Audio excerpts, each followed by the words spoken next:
A paz do Senhor, meus irmãos. Glória a Deus por mais esse dia, mais essa oportunidade de meditarmos na palavra do Senhor, né? Glória a Deus por essa tecnologia que nos permite nos falarmos, nos permite ter acesso às ministrações, né? Como a palavra diz em 1 Tessalonicenses, capítulo 5, versículo 16: Alegrem-se sempre, orem continuamente, deem graças em todas as circunstâncias, pois essa é a vontade de Deus para com vocês em Cristo Jesus, né? Então hoje estou aqui gravando esse vídeo em ocasião do culto de quarta-feira e precisamos nos alegrar sempre, precisamos orar sem cessar e dar graças ao Senhor, né? Porque Ele é bom, dar graças ao Senhor e reconhecer o cuidado dele nas nossas vidas, mesmo diante das dificuldades e adversidades. Amém? Vamos orar? Pai, em nome de Jesus, nós te agradecemos por esse dia. Te agradecemos pelo seu amor, ó Pai, que não cessa por nós. Te agradecemos pelas suas misericórdias que se renovam a cada manhã, ó Pai. Te agradecemos, Senhor, pela salvação que nos foi dada através de Jesus. E porque caminhamos confiantes, Senhor, na certeza de que Ele foi nos preparar um lugar e de que Ele virá nos buscar, ó Pai. Em nome de Jesus, ó Deus, abençoa cada um, Pai, que vai assistir esse vídeo. Que o Senhor possa ministrar, Senhor, a cada coração, assim como Tu falaste comigo, Senhor, como Tu me ensinaste ao meditar sobre esta palavra, Pai, que eu possa transmitir e que ela possa frutificar no coração de cada um através da ação do Teu Santo Espírito. É o que eu te peço, em nome de Jesus. Amém. Gostaria de convidar cada um a abrir a palavra em Lucas, capítulo 9. E gostaria de te convidar, né, a todo momento que você for participar de uma ministração online, de um culto online, pegue a sua Bíblia, abra a sua Bíblia, acompanhe as leituras, saiba de fato onde está aquilo que está sendo ministrado. Isso é muito importante. Nós aprendemos quando nós ouvimos a ministração, mas nós nos aprofundamos no relacionamento com Deus quando nós buscamos, né? Eu posso aprender a respeito de uma pessoa por ouvir um amigo falar dela. Então eu já sei como ela é, já sei do que ela gosta, do que ela não gosta, mas eu só vou ter intimidade quando eu me relacionar com ela. A gente sabe que para a gente se relacionar com Deus, para a gente conhecer, a gente precisa mergulhar nessa palavra. Amém? Então não perca a oportunidade, anote as citações das pregações, vá, leia, entenda o contexto.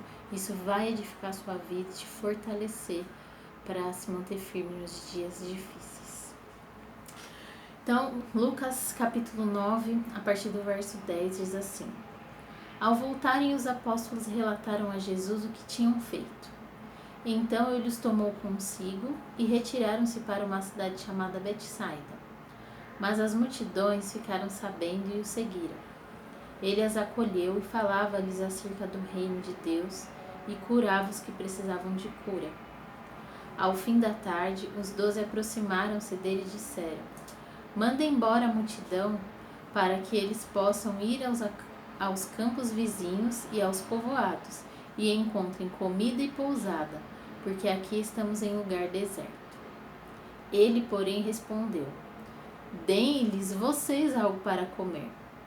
Eles disseram: Temos apenas 5 pães e 2 peixes, a menos que compremos alimento para toda esta multidão. E estavam ali cerca de 5.000 homens. Mas ele disse aos seus discípulos: Façam-nos sentar-se em grupos de 50. Os discípulos assim fizeram e todos se assentaram. Tomando os 5 pães e os 2 peixes e olhando para o céu, deu graças e os partiu. Em seguida entregou-os aos discípulos para que os servissem ao povo. Todos comeram e ficaram satisfeitos, e os discípulos recolheram 12 cestos cheios de pedaços que sobraram. Até aqui. Bom, essa é uma passagem bem conhecida, né, de todos nós. Às vezes citamos, né, até no contexto de, nossa, isso aqui só se Jesus multiplicar, né? Então é uma passagem bem conhecida. E cada um dos evangelhos conta, né, não só essa história, mas toda a narração dos evangelhos, cada evangelista narra sob uma perspectiva, e a gente sabe que isso tem um objetivo, né? Mas no evangelho de João diz que tinha um menino, um garoto, um moço, né, dependendo da versão, mas que tinha um menino ali que tinha 5 pães e 2 peixes. E aí eu começo a imaginar, quando eu vou lendo, como tudo isso aconteceu, né? E eu queria compartilhar, que vocês pudessem imaginar junto comigo, para que a gente possa depois chegar nas reflexões que o Senhor trouxe ao meu coração. Então, fico imaginando ali, né? Jesus passou um dia curando os doentes, ensinando as pessoas, libertando. E aí vai chegando, o dia vai avançando, as horas vão passando. Eu imagino que algum discípulo já falou, opa, tá na hora, as pessoas, né, já tá chegando, já tá anoitecendo e as pessoas não comeram, a gente não tem nada para comer, a gente tá numa área de deserto, a gente não tem dinheiro para comprar comida para todo esse povo, porque uma dos relatos dos evangelhos diz isso, né? Nossa, nós precisaríamos de tanto para poder comprar alimento para toda essa gente, né? E aí eu imagino que começou. E aí, gente, a gente fala para Jesus, a gente não fala, o que a gente faz? Não, mas tem tantas moedas, não dá, não vai rolar, precisaria de muito. Sabe, eu imagino aquele movimento que aconteceu ali entre os discípulos enquanto Jesus estava fazendo aquilo que ele veio para fazer, né? E aí eu imagino também que aquele menino percebeu, né? Ele olhou e falou, tem alguma coisa acontecendo. Aí ele deve ter ficado ouvindo assim, né? Como criança mesmo, imagina, prestando atenção no que está acontecendo. E quando ele percebeu, ele falou, bom, eu posso ajudar. E tenho aqui 5 pães e 2 peixes, que foi lá oferecer, né? E diante disso, tem 3 coisas que eu aprendo com essa história, que é o que eu gostaria de compartilhar com os irmãos. A primeira coisa, o primeiro ponto é: Deus sempre acredita que nós temos algo a oferecer. Sempre. Quando Jesus diz assim para os discípulos, deem vocês mesmos algo para comer, né? Tava ali no versículo 13. Tipo, não vamos mandar o povo embora, vamos dar comida para eles, deem comida para eles. Eu não vejo uma ironia ou uma provocação pejorativa da parte de Jesus. Eu vejo uma provocação no sentido de trazer eles para um lugar diferente, de trazer eles para olhar aquela situação sob uma outra perspectiva, né?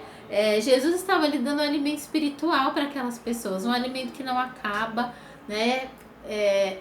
Um alimento que é incorruptível, uma água que quem bebe dessa água nunca mais terá sede, como a própria palavra já diz. E claro que o corpo precisa de alimento, mas aquele momento não poderia ser interrompido, aquela alimentação não poderia ser interrompida por uma necessidade física. Então acho que Jesus também está chamando eles para olhar para uma outra perspectiva. Mas como líder, que Jesus era líder, e a gente sabe que tem um livro, inclusive, que diz que Jesus é o maior líder que já existiu. E quando a gente aprende um pouco sobre liderança, né, a postura dos líderes nas empresas, uma coisa que acontece é assim: você não pode levar um problema para o seu chefe e não levar uma possibilidade de solução. Eu trabalhei com uma diretora que ela era assim: não sentasse na cadeira dela para dar um problema se você não tivesse uma ideia. Pode ser que ela não gostasse da sua ideia, pode ser que depois ela fosse aperfeiçoar e melhorar, mas assim, esse lugar de que quem vê um problema e se dispõe a pensar em algo para resolver. E além disso, eu acredito que Jesus também estava preparando eles para viverem coisas que eles viveriam depois que Jesus não estivesse lá. O que eles iam fazer? Eles é que continuariam aquela obra que Jesus começou, eles continuariam levando as boas novas, não só para Israel, mas por todo o mundo. E aí? Então assim, eles precisavam estar preparados para lidar com diferentes situações. Então quando Jesus diz, deem-lhes de comer, é assim. O que vocês têm para oferecer? Né? Jesus preparando eles para futuros desafios. Né? Para enxergar aquela situação de outra perspectiva, que não só a do problema. O segundo ponto que eu aprendo, e acho que é o ponto que eu mais vou me deter, é que Deus sempre pode fazer algo com o que temos.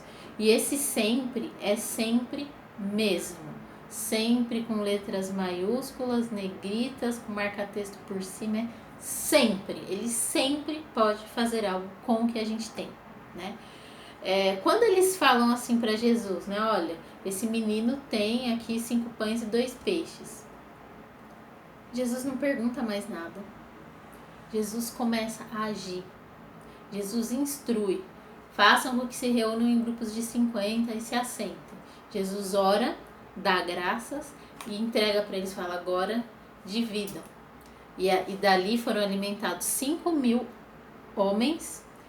E aí não são 5.000 pessoas, porque naquela época mulheres e crianças não eram contados. Então eram 5.000 homens, fora mulheres e crianças.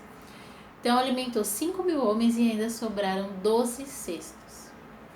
Mas quando eles apresentaram aquilo que tinham para Jesus, Jesus agiu.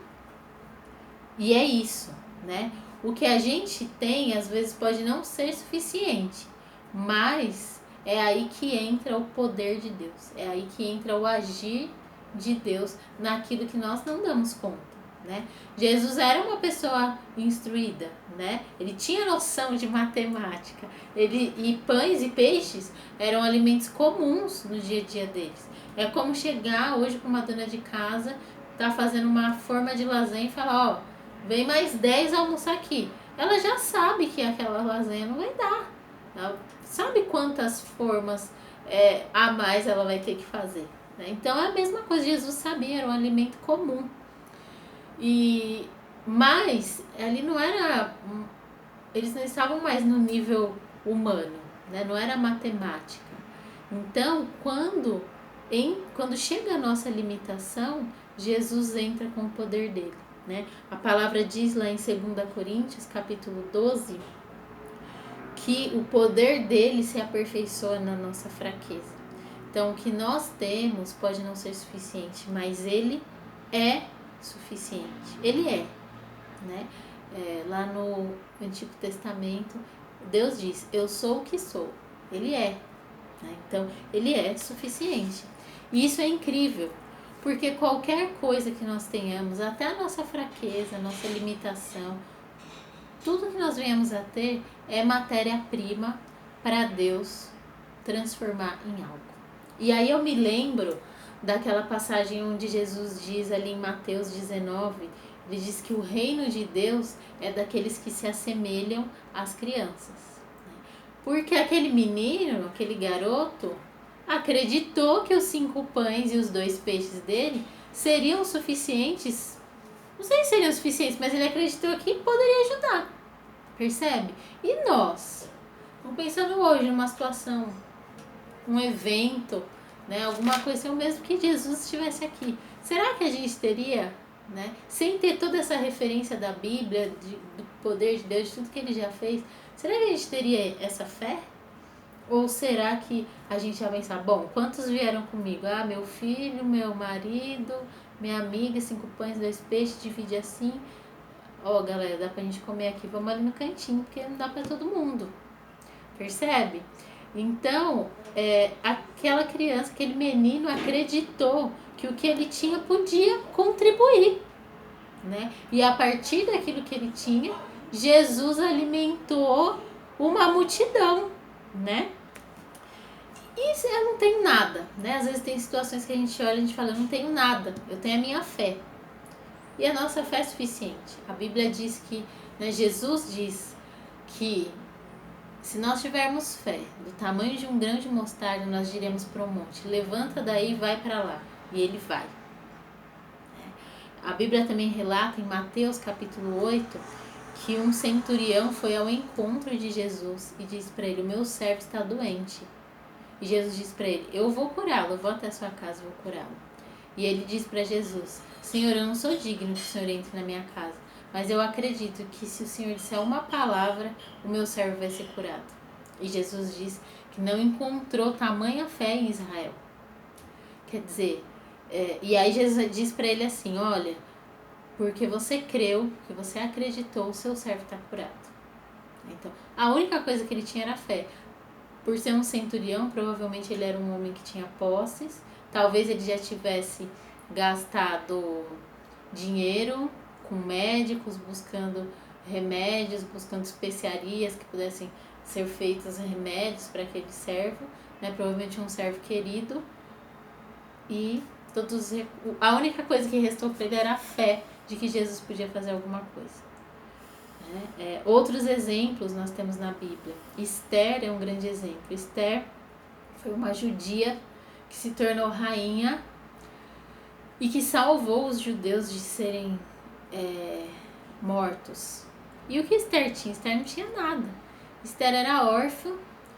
Esther era criada pelo tio, que ela tinha um coração obediente e temente a Deus. Então, quando o tio disse, vá se apresentar ao rei como uma candidata à futura rainha, ela foi, ela obedeceu. E aí, por obedecer, ela ganhou o lugar de rainha, ela ganhou acesso ao rei. Só que para entrar na presença do rei, ela precisava ser chamada. A rainha não podia ir na presença do rei, vim aqui trocar uma ideia. Não, o rei tinha que chamar. Mas quando o povo correu perigo, ela usou aquilo que ela tinha. Ela tinha a possibilidade de se apresentar para o rei. Ela podia morrer, porque se o rei recusasse, se o rei não estendesse o cetro para ela, ela seria morta. Mas ela seria expulsa, né, da presença do rei. Mas a Bíblia conta que ela jejuou, ela se preparou e ela entrou. E o resto Deus fez. Deus entrou com a providência para que o rei estendesse o cetro para ela, né? Então, nós, no nosso dia a dia, nos deparamos com diversas situações onde nós, às vezes, colocamos condições para fazer, condições para ajudar o outro, condições para se dispor para Deus. Mas se Deus sempre pode fazer alguma coisa com o que nós temos, a gente não precisa colocar condição. A gente tem que entregar para Ele o que a gente tem, né? E o terceiro ponto diz respeito a nós. E ele diz o seguinte: precisamos estar atentos ao que está acontecendo ao nosso redor e atentos sobre como podemos ajudar, ser instrumento de Deus naquela situação. Então eu imagino aquele menino que viu ali os discípulos conversando e percebeu que eles estavam preocupados com o povo que não ia ter alimento. E o que ele fez? Ele não ficou desesperado. Gente, não tem alimento! Vai embora! Os discípulos estão falando aqui que não tem o que comer. Vocês estão aqui, vocês vão ficar com fome. Depois vão ter que voltar para casa andando. O próximo vilarejo é longe. Ele não espalhou pânico. Ele percebeu que alguma coisa estava acontecendo. Ele estava atento. E depois de perceber que alguma coisa estava acontecendo, ele parou para olhar como ele podia ajudar. Por mais que talvez ele não tenha se dado conta de todo esse processo, foi isso que ele fez. Ele percebeu uma necessidade e ele percebeu como ele podia contribuir para diminuir, para sanar aquela necessidade, né? Então, estar atento ao que está acontecendo é o primeiro ponto. Mas quando a gente se depara com o que está acontecendo, se Deus sempre pode fazer algo com o que eu tenho, a minha pergunta deve ser: o que é que eu posso dispor para Deus nessa situação para que Ele use para resolver, para ajudar, para remediar essa situação, né? Esse tempo que nós vivemos é um tempo que a gente tem acesso a tudo, né? A gente tem acesso às informações, tanto da vida individual das pessoas, né? Como a respeito do que acontece no mundo, né? Às vezes eu sei mais do meu vizinho pelas redes sociais do que conversando com ele. Então, a gente tem informações a todo momento. Mas o que a gente faz com essas informações? Muitas vezes, essas informações, elas servem para nos colocar num lugar de julgamento e num lugar de desespero, né? Então, eu julgo o outro, eu julgo o meu próximo, eu julgo o governante, eu julgo o ator, eu julgo, né, pensando em mídia, eu julgo o profissional X, eu julgo o médico, eu julgo meu vizinho que postou uma foto lá, ou uma frase, um texto, ou que fez um desabafo. Então, assim, coloca a gente ou em lugar de julgamento, ou em lugar de desespero. Então, aí eu fico desesperada, eu espalho pânico, eu desconcerto, me descabelo. E nem uma coisa nem a outra contribui para aquela situação, né? Nós estamos vivendo uma situação ímpar na história da humanidade, né? Isso que está acontecendo no mundo, que está acontecendo no Brasil, é algo que não se compara a nada do que nós já vivemos. E muitas vezes é esse lugar que nós estamos ocupando. Ou eu julgo, né? Eu tenho todas as soluções, eu tenho todas as estratégias, ou eu entro em desespero. E a palavra do Senhor diz, em 1 Pedro, capítulo 3, verso 14 e 15, diz assim: Todavia, mesmo que venham a sofrer porque praticam a justiça, vocês serão felizes. Presta atenção. Não temam aquilo que eles temem. Não fiquem amedrontados. Antes, santifiquem Cristo como Senhor em seu coração. E estejam sempre preparados para responder a qualquer pessoa que lhes pedir a razão da esperança que há em vocês. Quer dizer, as pessoas precisam olhar para nós, o mundo precisa olhar para nós e ver esperança.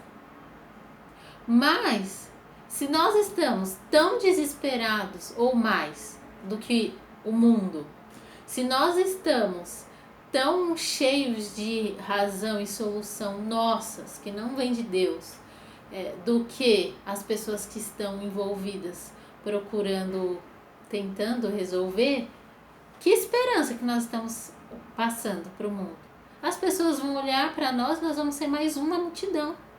As pessoas não vão olhar para nós e falar assim, nossa, aquela pessoa tem uma coisa, né? Não entra em desespero. Percebe? Desespero é o contrário de esperança, né? É não ter esperança. E aí, né? Se os filhos da luz não se comportam, não se posicionam de maneira diferente do que o mundo, as pessoas, a gente não vai nem ter a oportunidade de explicar qual é a razão da nossa esperança, porque talvez a gente nem tenha esperança. Entende? Então, nós precisamos, mesmo que a gente olhe para a situação e fale, eu não sei o que fazer, de verdade. Eu não sei. Por que isso? Né? Muitas vezes a gente olha, não só para isso que está acontecendo no mundo, mas às vezes a gente olha para o sofrimento de um irmão, de uma pessoa conhecida. A gente olha até para uma situação da nossa própria vida. E a gente fala, eu não sei. Não sei como resolver, não sei como ajudar, não sei o que fazer. Mas aqui diz, não temam aquilo que eles temem, não fiquem amedrontados. Espera no Senhor, né? Tenha esperança no Senhor. Como diz o Salmo, esperei com paciência no Senhor. Você não está esperando por alguém que vai vir, né? Não é esperei pelo Senhor. É como se eu estivesse aqui e ele estivesse vindo. Esperei no Senhor. Quer dizer, eu estou com ele quando eu espero. E é por isso que nós temos esperança, né? E mesmo que a gente olhe, né? Como eu disse, a gente fala, eu não sei o que fazer. A única coisa que eu posso fazer é orar. Amém. É isso que a gente leu agora há pouco em Tessalonicenses. Ore continuamente, ore constantemente. Através da sua oração, através da sua fé, Deus vai concluir a obra. Ah, o meu vizinho tá em quarentena, tá sozinho em casa, teve que fazer quarentena, a família foi para outro lugar. Eu não posso entrar lá para cuidar dele, eu também fico em risco. Nossa, mas você faz uma comida maravilhosa que o seu vizinho gosta. Faz uma comida e leva pro seu vizinho. Semeia alguma coisa na vida dele. Isso vai fazer diferença para ele. Por mais que você vai falar, é só uma comida, é só um bolo, é só um versículo que eu mando numa mensagem, né? Deus aperfeiçoa, Ele sempre pode fazer alguma coisa com aquilo que eu tenho. Então, a gente precisa olhar para a situação e poder se lembrar disso. Deus sempre pode fazer alguma coisa com o que eu tenho. Está acontecendo isso. Como eu posso contribuir? O que eu tenho para dispor para Deus nessa situação? E para encerrar, eu gostaria de ler 3 textos.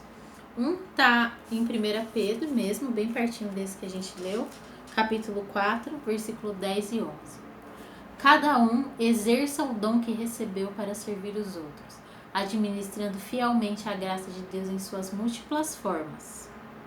Se alguém fala, faça-o como quem transmite a palavra de Deus. Se alguém serve, faça-o com a força que Deus provê, de forma que em todas as coisas Deus seja glorificado mediante Jesus Cristo, a quem sejam a glória e o poder para todo sempre. Amém. E em Coríntios, 1 Coríntios 10, versículo 31. Assim, quer vocês comam, bebam ou façam qualquer outra coisa, façam tudo para a glória de Deus. E 1 Coríntios também, capítulo 15, verso 58. Portanto, meus amados irmãos, mantenham-se firmes e que nada os abale. Sejam sempre dedicados à obra do Senhor, pois vocês sabem que no Senhor o trabalho de vocês não será inútil. Então, que nós possamos fazer aquilo que está nas nossas mãos da melhor forma.